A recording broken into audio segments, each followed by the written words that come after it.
Bien, amados hermanos, feliz día del Señor.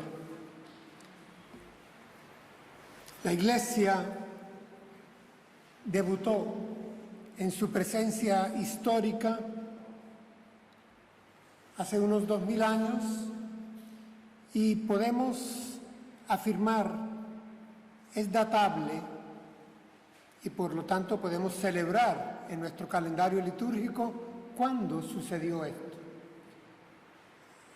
El historiador Lucas, médico griego, riguroso en la información que registró, nos dice que esto aconteció 50 días después de la Pascua, en la cual el Señor Jesús fue crucificado, muerto, sepultado y resucitó de entre los muertos. 50 días después, en lo que los israelitas celebraban como la fiesta de Pentecostés, una celebración agrícola, pero de gran sentimiento religioso en gratitud a Dios que les daba todo, les proveía el sustento y la protección. Me he referido a Lucas como historiador porque eso es lo que fue. Historiador, creyente, compañero de Pablo en los viajes misioneros, médico, asistente de Pablo en cárcel, y él escribió 2 volúmenes. El primero, la biografía, el Evangelio, que lleva su firma, y luego escribió un segundo volumen llamado Los Hechos de los Apóstoles. En él, Lucas narra el curso de ciertos eventos importantes que trazaron la vida de la Iglesia apostólica en esos primeros años. Es, por lo tanto, una descripción de situaciones especiales, únicas e irrepetibles que se sucedieron en esos primeros años, cuando despunta el liderazgo de Pedro y luego el de Pablo, el apóstol a los gentiles. En cuanto a esto que estoy dando como introducción en relación al libro de los Hechos, quiero puntualizar lo siguiente. El libro de los Hechos de los Apóstoles es narrativo y también es normativo. Relata unas experiencias irrepetibles y otras que se registran junto a enseñanzas perdurables. Hay historia de la Iglesia y hay doctrina para la Iglesia. Por lo tanto, se impone su lectura contextual cuando se lee este libro de los Hechos de los Apóstoles. Les decía que Lucas destaca en el cuerpo apostólico y en la forma como emerge la Iglesia, el liderazgo de Pedro, Santiago y Juan. Pero muy poco después ya va resaltando la figura de Pablo, quien habrá de ser el encargado de llevar el Evangelio, la buena noticia, la palabra revelada a otras naciones en la cuenca del Mediterráneo. Pablo, entonces, desde prisión, alrededor del año 60, prisión en Roma, escribe carta a los Efesios, a una iglesia en la ciudad de Éfeso. Sabemos que Pablo escribe a los Efesios desde las cadenas, porque él mismo se lo dice a esa congregación cuando les escribe la carta. Leo: yo, Pablo, estoy preso por causa de Cristo Jesús para bien de ustedes, los no judíos. Es pues desde la prisión en Roma que Pablo escribe la carta a la iglesia de la gran ciudad, del gran puerto de Éfeso, ahí en la Turquía de hoy. donde estaba una de las 7 maravillas del mundo, el templo de Diana de los Efesios. Y me llama la atención que en su narrativa, en su descripción, en la introducción misma de la carta, el apóstol destaca elementos como la soberanía de Dios, como la gracia de Dios, como la gloria de Dios,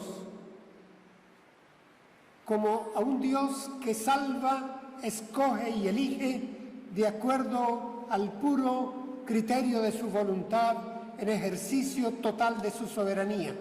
Voy, por lo tanto, a permitirme leer para ustedes esa introducción escrita por el apóstol Pablo. Bendito sea el Dios y Padre de nuestro Señor Jesucristo, que nos ha bendecido con toda bendición espiritual en los lugares celestiales en Cristo. Oigan, nos escogió en Él antes de la fundación del mundo, para que fuésemos santos y sin mancha delante de Él. En amor nos predestinó para adopción como hijos, para sí, mediante Jesucristo, conforme al beneplácito de su voluntad, para alabanza de la gloria de su gracia, que gratuitamente ha impartido sobre nosotros en el amado. En Él tenemos redención mediante su sangre, el perdón de nuestros pecados, según las riquezas de su gracia, que Él ha hecho abundar para con nosotros. En toda sabiduría y discernimiento nos dio a conocer el misterio de su voluntad, según el beneplácito que se propuso en Él, en Cristo, con miras a una buena administración en el cumplimiento de los tiempos, es decir, de reunir todas las cosas en Cristo, tanto las que están en los cielos como las que están en la tierra. En Él, en Cristo, también hemos obtenido herencia, habiendo sido predestinados según el propósito de aquel que obra todas las cosas conforme al consejo de su voluntad, a fin de que nosotros, que fuimos los primeros en esperar en Cristo, seamos para alabanza de su gloria. Repito, en Él también vosotros, después de escuchar el mensaje de la verdad, el evangelio de vuestra salvación, y habiendo creído, fuisteis sellados en Él con el Espíritu Santo de la promesa, que nos es dado como garantía de nuestra herencia, con miras a la redención de la posesión adquirida de Dios para alabanza de su gloria. Esta es la introducción de Pablo a los Efesios.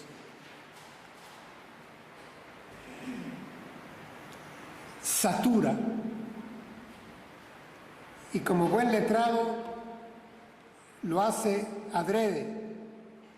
El Espíritu Santo le guía, hace un énfasis especial en la soberana gracia de Dios, que salva a los que Él ha elegido de acuerdo al propósito del puro criterio de su voluntad, dándonos herencia en Cristo Jesús para alabanza de su gloria.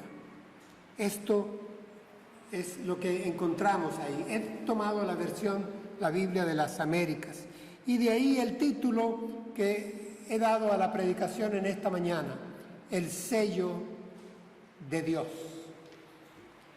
Este título, para los no creyentes, los que vean, oigan este mensaje por redes sociales, encontrarán que es un título por lo menos pretencioso: el sello de Dios. Pero para nosotros los creyentes, insisto ahora, para todos los que somos creyentes en Cristo Jesús, esta es una realidad. Hemos sido sellados por Dios. El sello del Espíritu Santo de Dios nos ha marcado, y esta es una realidad que nos da gozo, que nos da paz y que nos da gratitud hacia el Padre. Hermanos, un gran hombre de Dios, teólogo latinoamericano, bautista, reside aquí en España, Samuel Escobar, en uno de sus muchos escritos, destaca que la era de la Iglesia, esta en la que estamos, es la era de la paciencia de Dios. La era de la paciencia de Dios. Y resalta Samuel que no es la era de la ausencia de Dios, sino de la presencia del Espíritu Santo de Dios. Por lo tanto, la era de la Iglesia es la era del Espíritu Santo de Dios. Hoy, con toda razón, nosotros celebramos Pentecostés. No vamos a hacer un sermón temático, no. Solamente destacaremos una de las facetas de la neumatología, la que concierne, la que se refiere al sello del Espíritu. Entonces, tomaré tan solo los últimos 2 versículos del pasaje que leí para ustedes. Leo el comienzo. Dice así: en Él, es decir, en Cristo, también vosotros, después de escuchar el mensaje de la verdad, el evangelio de vuestra salvación, y habiendo creído. Noten, hermanos, primero que el apóstol usa el plural, vosotros, vosotros. Así que no está haciendo diferencia entre los creyentes o entre los que ejercen autoridad en la iglesia de Éfeso y los demás, sino vosotros, todos, en plural. Se dirige a toda la congregación, a todos nosotros en el día de hoy, en plural, todos, en Cristo, dice, después de haber escuchado. Escuchado ahí en el griego es entendido, comprendido, correctamente asimilado. No es solamente el acto de oír, es después de haber escuchado el mensaje de la verdad. Dice, el evangelio de vuestra salvación.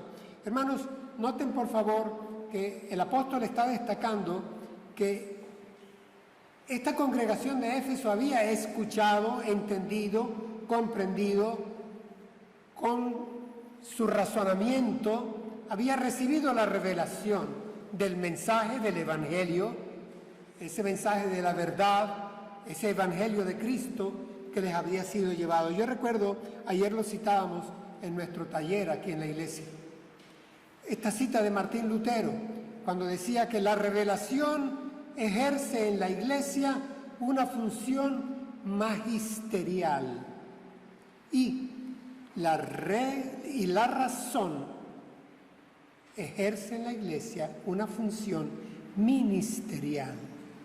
Pero la revelación y la razón no chocan, se complementan.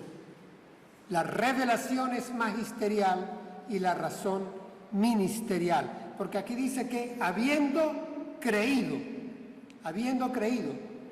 y esto de haber creído nos da identidad.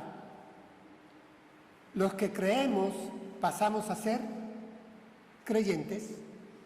Es más, así se nos llama en nuestro contexto social, aquí donde vivimos, creyentes y no creyentes. Se establece esa separación.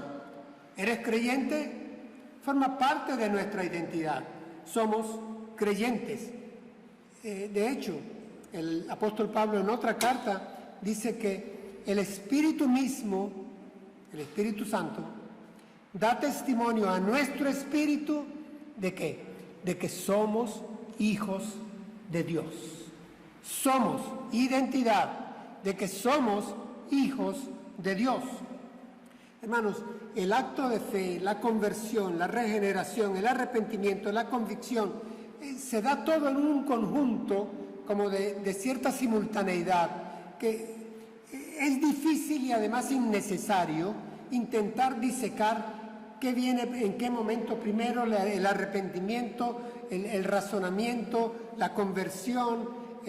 Sabemos que hemos nacido de nuevo y el momento de la regeneración ha sido producto de la acción del Espíritu Santo de Dios, por supuesto. Pero ahí mismo convergen, se da el acto de fe, el arrepentimiento, la conversión, todo junto. Al nacer como hijos de Dios, ya tenemos identidad, somos hijos de Dios y estamos sellados por Dios. No hay un limbo entre la regeneración y la recepción. Repito, no hay un limbo entre la regeneración, el nuevo nacimiento, y la recepción del Espíritu Santo. Nadie puede llamar a Jesús Señor si no fuere por el Espíritu de Dios. Así que al ser regenerados, recibimos el Espíritu Santo de Dios y somos sellados. El Señor Jesús lo afirmó. Leo para ustedes. El que cree en mí, como dice la Escritura, de su interior correrán ríos de agua viva.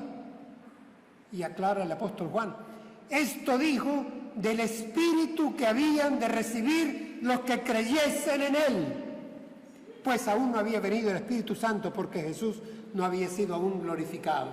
Así que cuando el Señor dice, el que cree en mí, ríos de agua viva correrán, brotarán, manantial de vida del interior de su ser, el apóstol aclara por el Espíritu mismo Santo de Dios, esto dijo del Espíritu que habían de recibir ¿quiénes? Los que creyesen en Él. Así que en el acto de fe, al creer en Él, se recibe el Espíritu de Dios y ríos de agua viva brotan de nuestro ser, porque el Espíritu ya mora en nosotros y somos sellados con el Espíritu Santo de Dios. Así que, hermanos, yo aquí quiero hacer la primera afirmación y dar respuesta a la primera pregunta que creo que este breve pasaje responde. El sello de Dios responde a esta pregunta. ¿Quiénes somos? Es una cuestión de identidad. Somos hijos de Dios, sellados por el Espíritu Santo de Dios. La pregunta, ¿quiénes somos?, tiene respuesta. Somos hijos de Dios, sellados por el Espíritu Santo de Dios. Es nuestro primer punto. Es una cuestión de identidad. Y que la palabra quede. Identidad, identidad. Somos hijos de Dios porque el Espíritu Santo de Dios nos ha hecho nacer de nuevo. Somos hijos de Dios. Él mora en nosotros y nos sella. Continúa y pasamos a tratar de encontrar una segunda pregunta con una segunda respuesta. Continúa. El apóstol dice, fuisteis sellados en Él, en Cristo, con el Espíritu Santo de la promesa.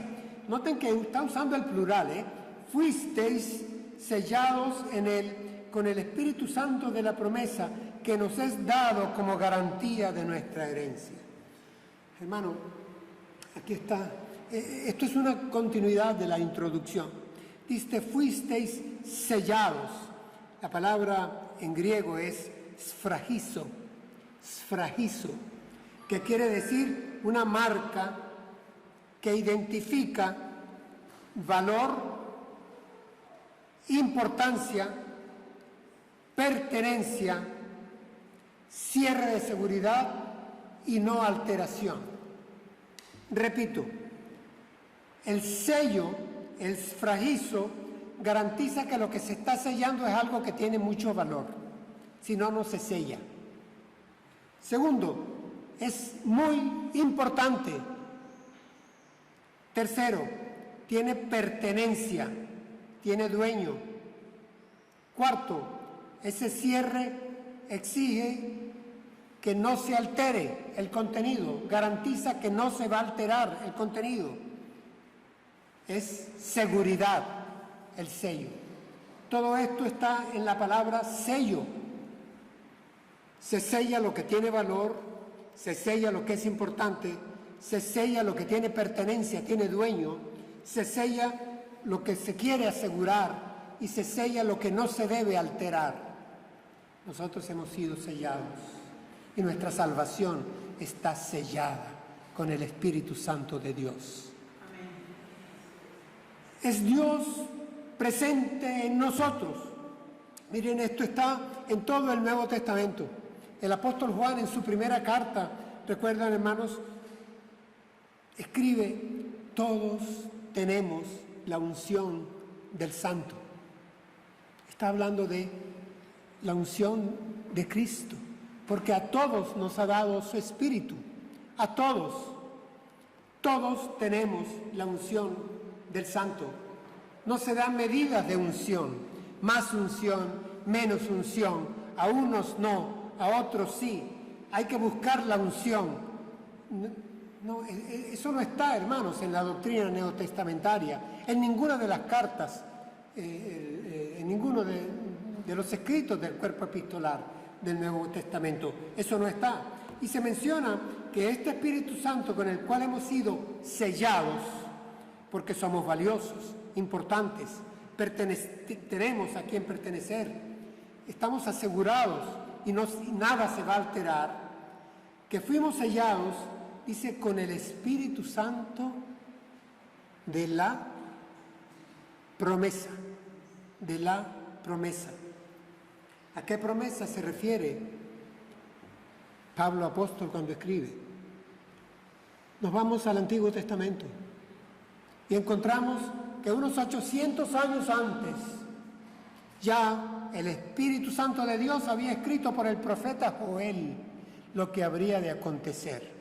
Leo: y sucederá que después de esto derramaré mi espíritu sobre toda carne, y vuestros hijos y vuestras hijas profetizarán, vuestros ancianos soñarán sueños, vuestros jóvenes verán visiones, y aún sobre los siervos y las siervas derramaré mi espíritu en esos días. Profecía de Joel, capítulo 2, versículos 28 y 29. Hermanos, esto de toda carne, como dice Reina Valera 60, como lo respetan muchas versiones, porque va bastante acorde al texto original hebreo, no da pie a universalismos baratos. Esto no es una cuestión indiscriminada, que es sobre toda la humanidad, sobre todos los hombres y mujeres, no. Ahí el profeta está diciendo sobre todos, pero sobre quiénes todos. Todos los que son vuestros hijos, vuestras hijas, vuestros ancianos, vuestras ancianas, vuestros siervos, vuestras siervas, es decir, pertenece a un pueblo. Todos los del pueblo de Dios recibirán el Espíritu Santo de Dios. No es toda la humanidad, como se ha predicado en algunos púlpitos. Así que es vuestros descendientes pertenecientes al pueblo de Dios. Los que estamos aquí somos pueblo de Dios y todos estamos sellados con el Espíritu Santo de la promesa, porque todos pertenecemos al cuerpo de Cristo. Me gusta como este pequeño sector dice: con el Espíritu Santo de la promesa que nos es dado, miren en pasivo, que nos es dado como garantía de nuestra herencia. Hermanos, como garantía de nuestra herencia. Garantía, en griego, arrabón. ¿Qué quiere decir arrabón? Tiene su traducción más o menos fiel a nuestro idioma, arras. ¿Y qué quiere decir arras? Anticipo, que garantiza, da seguridad de que lo que resta va. Es el anticipo que garantiza que todo se va a cumplir.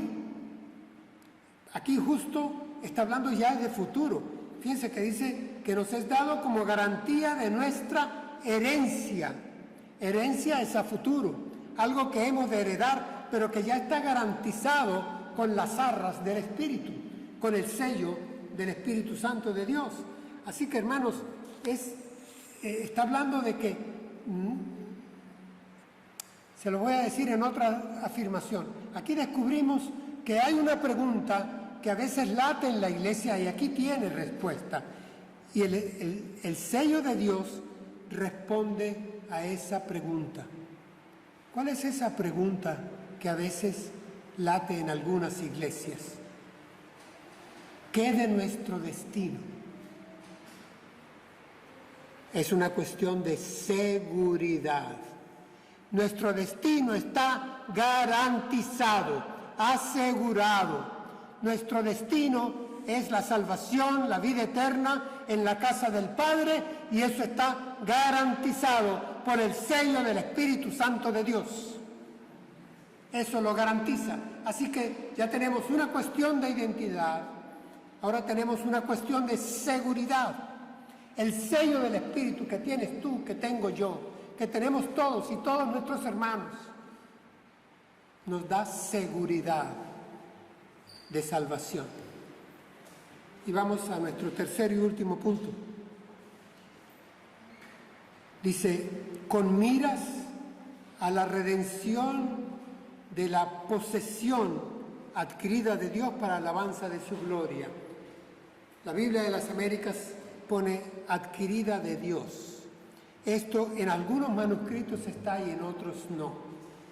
Reina Valera 60 dice, con miras a la redención de la posesión para alabanza de su gloria.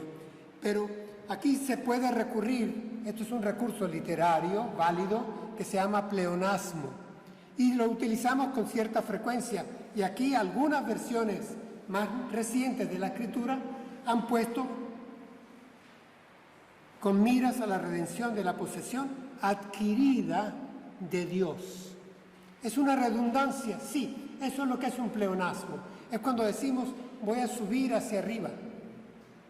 No importa, es dar un énfasis quizá exagerado para que no quede la menor duda de lo que queremos decir. Aquí no hacía falta que se pusiera adquirida de Dios, ya de eso abunda el texto precedente. Somos posesión adquirida por Dios,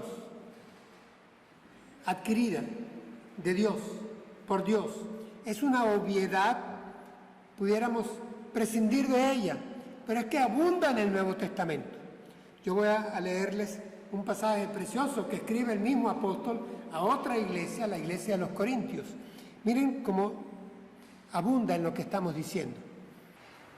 Escribe el apóstol, Dios es el que nos mantiene firmes en Cristo, tanto a nosotros como a ustedes. Él nos ungió, nos selló como propiedad suya y puso su espíritu en nuestro corazón como garantía de sus promesas. Alabado sea el Señor, para Él la gloria. Está escribiendo a los Corintios lo que ya hemos leído que le escribió a los Efesios, pero es que esto abunda en todo el Nuevo Testamento. Y yo lo leo de nuevo, porque este pasaje es demasiado hermoso. Dios es el que nos mantiene firmes en Cristo, tanto a nosotros como a ustedes. Él nos ungió, nos selló como propiedad suya y puso en nosotros su espíritu, en nuestro corazón, como garantía de sus promesas. Así que, hermanos, el texto agrega que hay un propósito. ¿Y cuál es el propósito con el cual termina el pasaje? Dice, para alabanza de su gloria. Para alabanza de su gloria. Y me hace recordar cómo el apóstol Pedro escribía lo mismo. Nosotros antes no éramos pueblo, ahora somos pueblo, y somos pueblo de Dios, que nos ha rescatado. ¿Para qué? Dice, para que anunciemos las virtudes de aquel que nos llamó de las tinieblas a su luz admirable. Ese es el propósito. Él nos adquirió, nos hizo pueblo, porque antes no éramos ni tribu siquiera, con un propósito, que anunciemos las virtudes de su luz admirable, para alabanza de su gloria, para alabanza de su gloria. Así que, hermanos, aquí llegamos a nuestra tercera y última pregunta, que es contestada en el texto. ¿Cuál es esa pregunta? La pregunta es, ¿de quién depende nuestra salvación? El sello de Dios responde a esta pregunta. ¿De quién dependemos? Es una cuestión de propiedad. Tenemos dueño, y ese dueño se encarga de que todo llegue a su final, a cumplir su propósito hasta el final. El alfa llega a la omega, tiene el centro, tiene el contenido, tiene el principio, tiene el final. Así que, hermanos, desde este texto nosotros afirmamos que el ser sellados con el Espíritu Santo nos da respuesta cierta a tres preguntas. ¿Quiénes somos? Una cuestión de identidad. ¿Qué de nuestro destino? Una cuestión de seguridad. ¿De quién dependemos? Una cuestión de propiedad. Nuestro Dios y Salvador, hermanos, gobierna cada uno de los detalles de nuestra salvación. No deja ninguno al azar ni a riesgo. Pablo no le escribe a las iglesias diciendo, pidan el sello, busquen el sello. Pablo no les escribe a ninguna de las iglesias diciendo, busquen una segunda dosis de Espíritu Santo, busquen una segunda bendición. No, Pablo les escribe diciendo, todos ya estamos sellados por el Espíritu Santo de Dios. Y Él es la garantía de la herencia que habremos de recibir. Hermanos, nadie ni nada nos podrá separar del amor de Dios que es en Cristo Jesús. Fue nuestro sermón anterior. Hoy podemos decir, nadie ni nada puede romper el sello de Dios. Nadie ni nada. Lo que Dios selló como propiedad suya no se lo arrebata nadie. El sello del Espíritu Santo de Dios es una cuestión de identidad, es una cuestión de seguridad, es una cuestión de propiedad para la alabanza de su gloria. Soli Deo Gloria. Oremos. Demos gracias.